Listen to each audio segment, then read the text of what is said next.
Kita ingin 3 hal, pangan cukup, petani sejahtera, harga terjangkau. 3 itu yang ingin kita sama-sama lakukan. Dan ini konsekuensinya, 1, keseriusan untuk mengintensifkan pemanfaatan lahan pertanian.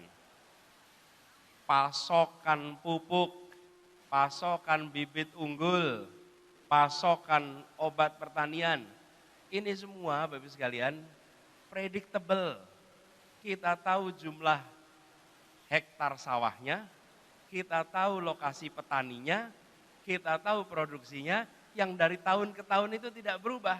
Tapi kita tidak serius menyiapkan pasokan yang cukup. Kita berkomitmen dalam urusan ini dikerjakan amat serius sehingga ada stabilitas pasokan untuk kegiatan produksi pertanian. Yang ketiga, konsolidasi lahan pertanian. Gapoktan menjadi ujung tombak, di mana lahan-lahan pertanian itu bisa dikerjakan secara bersama-sama sebagai satu unit produksi. Kalau sekarang ini ada galengan, ada pematang sawah, sehingga produksinya dibatasin.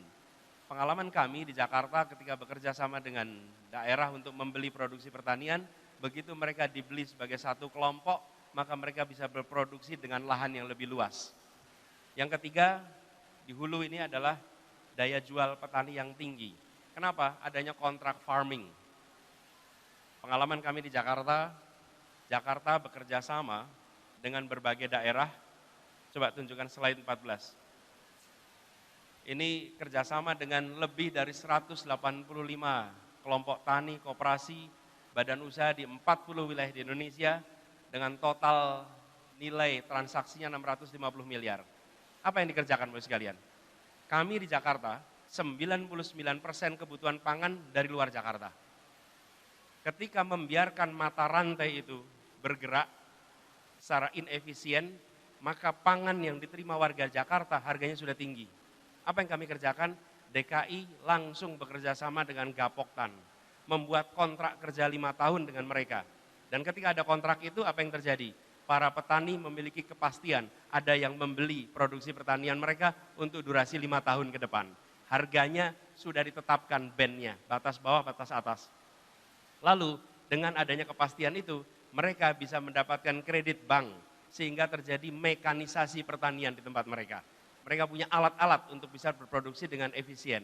Dan yang tidak kalah penting, mereka harga jual gabahnya lebih tinggi, kami di Jakarta bisa beli berasnya dengan lebih murah daripada lewat mata rantai pedagang-pedagang yang begitu banyak. Apa yang terjadi?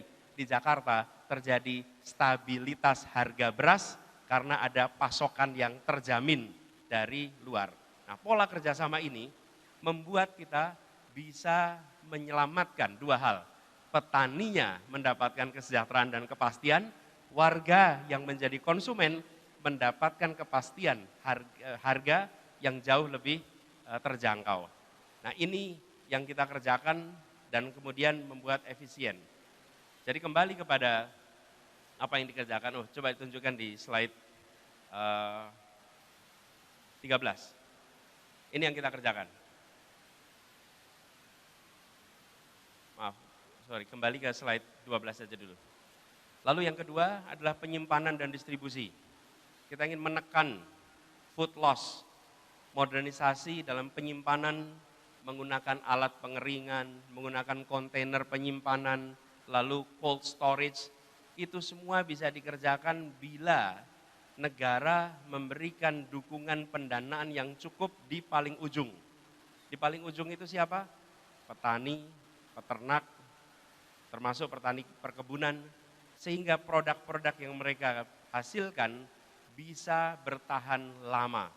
Dengan cara seperti itu, maka food loss itu bisa dikurangi. Dan kemudian jaring logistiknya diperbaiki. Yang terakhir, harga di pembeli itu dibuat terjangkau. Satu, yang paling utama, sistem pangan yang adil dan transparan. Transparansi harga, lalu optimalisasi resi gudang. Dengan resi gudang ini maka kita bisa menyelesaikan banyak sekali problem yang ada di paling ujung hulu produksi. Lalu memaksimalkan transaksi pertanian antar kota.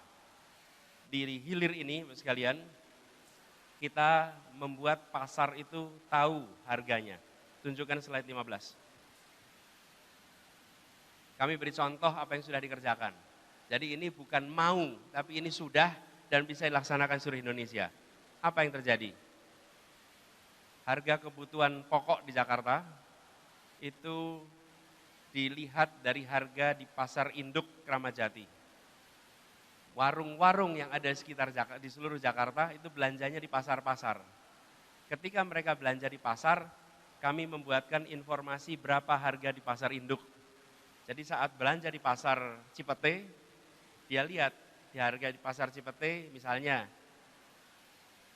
cabai merah harganya jauh lebih mahal daripada di Kramat Jati, maka yang mau kulaan lebih baik ambil di pasar induk daripada di pasar setempat. Dengan informasi yang merata, apa yang terjadi? Harga kebutuhan pokok di Jakarta memiliki pasar yang efisien karena informasi tiap komoditi diketahui semua pelaku pasar. Jadi bukan negara intervensi dengan subsidi, tapi negara membuat pasar beroperasi dengan efisien. Ketika pasar beroperasi dengan efisien, semua pelaku pasar memiliki informasi yang sama, maka di situ tidak ada lagi yang bisa mempermainkan harga untuk komoditas-komoditas. Transparansi ini dibuka, kalau Bapak-Bapak Ibu punya aplikasi, silahkan buka, namanya Info Pangan Jakarta. Ini hanya bisa dikerjakan di Jakarta, tapi antara Jakarta dengan produsen kami tidak bisa kerjakan. Kenapa? Karena gubernur nggak bisa menjangkau wilayah lain. Gubernur hanya menjangkau wilayah Jakarta. Insya Allah bila amanah itu diberikan, maka transparansi harga itu bisa ke seluruh Indonesia. Jadi nanti kita bisa tahu berapa harga bawang merah di Brebes. Kita bisa tahu berapa harga jeruk di Medan. Kita tahu berapa harga apel di Malang. Dari mulai tempat produksi sampai ke kota-kota. Apa yang terjadi? Maka distribusi menjadi efisien. Karena kita mengetahui informasi yang lengkap tentang harga pasar atas komoditas itu. Inilah ikhtiar penyelesaian, kembali kepada slide 12, dari hulu sampai hilir yang akan kita kerjakan ke depan. Jadi kita berharap Bapak Ibu sekalian, dengan melakukan ini semua, coba pasang slide 16, slide terakhir. Dengan ini semua, maka kita menginginkan di Indonesia keluarga-keluarga memiliki kepastian atas pengeluaran mereka di dalam kebutuhan pokok. Ibu rumah tangga sudah tidak seharusnya khawatir atas kenaikan harga pangan. Negara-negara lain pangan itu bisa stabil. Di kita fluktuasinya luar biasa. Bahkan kalau itu kita nanti ada pengendalian inflasi menjelang bulan puasa. Seakan-akan bulan puasa itu hanya sekali seumur hidup. Bulan puasa itu tiap tahun ada. Mau lebaran tiap tahun ada. Akhir tahun itu tiap tahun ada. Kenapa setiap kali memasuki siklus itu mendadak harga menjadi volatilitasnya tinggi. Lompat naik turun.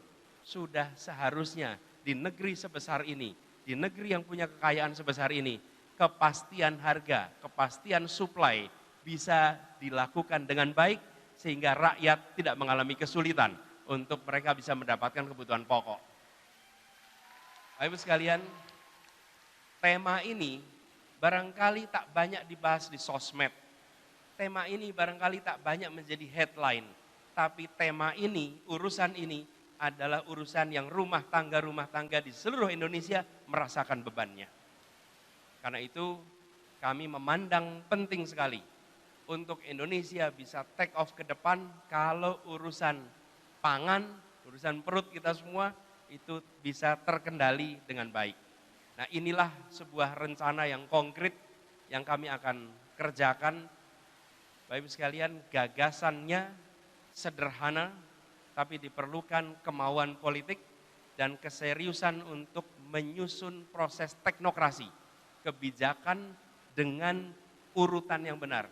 Programnya, kegiatannya, alat ukurnya, kemudian monitoringnya. Ketika itu dikerjakan, kami yakin Indonesia bisa mendapatkan kemandirian pangan dan keluarga-keluarga kita di Indonesia akan memiliki kepastian atas pengeluaran mereka untuk kebutuhan pangan sehari-hari.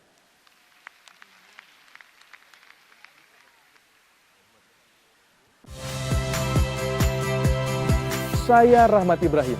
Saksikan program-program Kompas TV melalui siaran digital, pay TV, dan media streaming lainnya. Kompas TV, independen, terpercaya.